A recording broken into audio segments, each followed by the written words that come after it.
চিচিঙ্গাটা আমি এক এক সময় এক একভাবে রান্না করি। অনেক সময় দেখা যায় ডিম দিয়ে ভাজি করি অথবা মাছ দিয়ে রান্না করি। তবে আজ একটু ডিফারেন্টভাবে রান্না করেছিলাম, যেটা স্বাদ দ্বিগুণ হয়েছিল।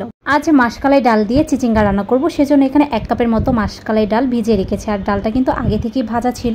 আর এখানে একটি চিচিঙ্গা এভাবে অর্ধেক করে কেটে তারপর ছুরি দিয়ে ছিলে নিয়েছি। তারপর গোল গোল করে কেটে নিচ্ছি। তবে আপনাদের পছন্দ মতো কেটে নিতে পারেন। আর এই ডালটা কিন্তু আমার মা গ্রাম থেকে পাঠিয়েছে। মা ডালটাকে ভেজে তারপরে কিন্তু এভাবে অর্ধেকটা করে দিয়েছিল। মায়ের ডাল বলে কথা, সেজন্য একটু ভিন্নভাবে রান্না করেছি যাতে করে একটু মন ভরে খেতে পারি।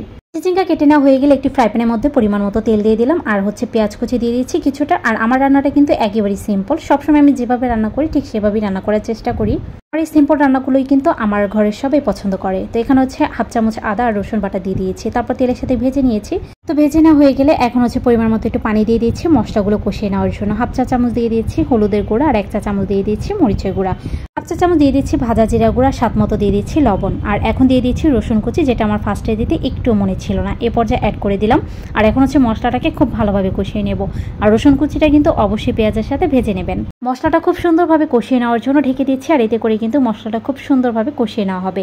আর এখন ভিজিয়ে রাখা ডালটা ভালোভাবে ধুয়ে ক্লিন করে তারপর দিয়ে দিলাম। আর এখন ঢেকে ডালটাকে কষিয়ে নেব। আর ডালটা যেহেতু আমি ভিজিয়ে রেখেছিলাম, সেজন্য কষিয়ে নেওয়ার জন্য বেশি সময় নিতে হবে না।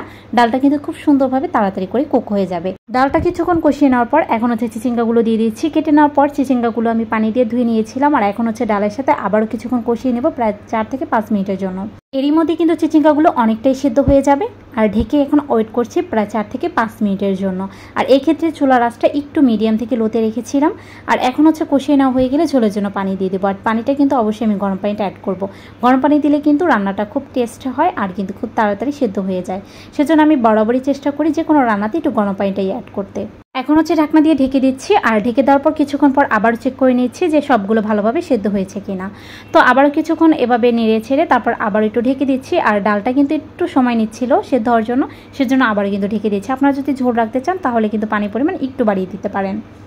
এই রান্নাতে তো অবশ্যই ধনিয়া পাতা অ্যাড করতে হবে। আমার ঘরে একেবারেই ধনিয়া পাতা ছিল না। ধনিয়া পাতা বাজার থেকে আনার পর গোড়ার যে অংশটা থাকে সেটা কিন্তু আমার এই ফুলের টপে আর লেবুর টপের মধ্যে লাগিয়ে রেখেছিলাম। তো সেটাতেই কিছু ধনিয়া পাতা হয়েছিল, তো সেখান থেকে উঠিয়ে নিচ্ছিলাম। এই প্রথমবার কিন্তু ধনিয়া পাতাগুলো উঠাচ্ছিলাম, সেজন্য একটু ভিডিও করে আপনাদের সাথে শেয়ার করলাম। ততটুকুই আমি তুলেছি। আর এটাই রান্নাতে অ্যাড করে দেবো। ধনিয়া পাতা দেওয়ার পরে আমি আবারও কিছুক্ষণের জন্য ঢেকে দেবো, যাতে করে ধনিয়া পাতার সুন্দর টেস্ট স্মেল ছড়াতে পারে আর ধনিয়া পাতাটা একটু সিদ্ধ হয়ে আসে। আর এরপরে নেড়ে চেড়ে আমি গরম গরম সার্ভ করব গরম ভাতের সাথে। আর এটা কিন্তু খেতে অসম্ভব মজা।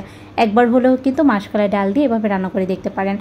মাসকালাই ডাল দিয়ে প্রথমবার চিচিঙ্গাটা রান্না করেছি। তবে আপনারা চাইলে কিন্তু মুগ ডাল, মসুর ডাল যে কোনো ডাল দিয়ে রান্না করতে পারেন। মা যেহেতু এই ডালটা দিয়েছিল সেজন্য একটু ভিন্নভাবে রান্না করলাম। তাহলে আজ এখানেই বিদায় নিচ্ছি। সবাই অনেক বেশি ভালো থাকবেন। আল্লাহ হাফেজ।